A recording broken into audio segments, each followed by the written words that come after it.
So, a question that's come up recently is, what do I do with my career? How do I decide when it's the right time to move? How do I make a move or move to that next, either that bigger level of compensation or that entirely different job or whatever it may be? But what do I do with my career? I guess that the answer to that, in my view, comes down to a bigger question is, well, what do you want to do with your life? How important is a career to you? Why do you have a career? Do you want to work somewhere else? Do you want to work for yourself? What is that you think could really motivate you? And now I admit that's a really hard question to answer because we all have very limited experiences. And so one of the things that I would say to you, especially those people, talk for a minute to our Gen Z folks in their, late teens and early 20s there, you should try a lot of things. I heard somebody recently say that, look, basically your 20s are practice for the rest of your life. And I love that idea because in my 20s, I didn't know what I wanted to do. I thought I had a good idea and it changed utterly. And most people do change. So if you're at that point in your life, you want to try a bunch of things. The decisions you make now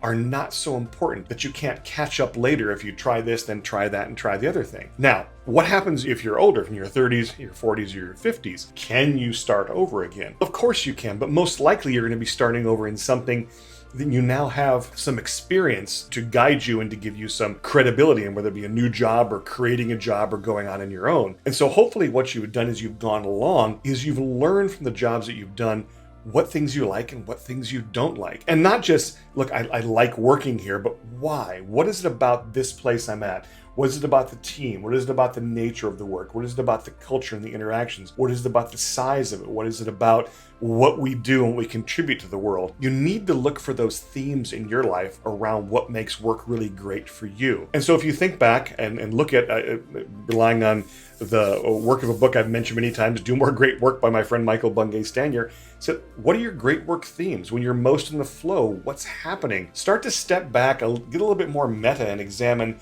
what is it that's happening when I'm really engaged with my work? And then say, where else can that be found? Can it be found here? I might need to try that. Is there a greater risk or cost of trying it later in life? Sure there is, but there's also potentially a much greater reward. So what should I do with my career really is about what should I do with my life and what makes me happiest in life? And then what can I find that might be a career that fits closest to that? And how can I make those things work together really effectively?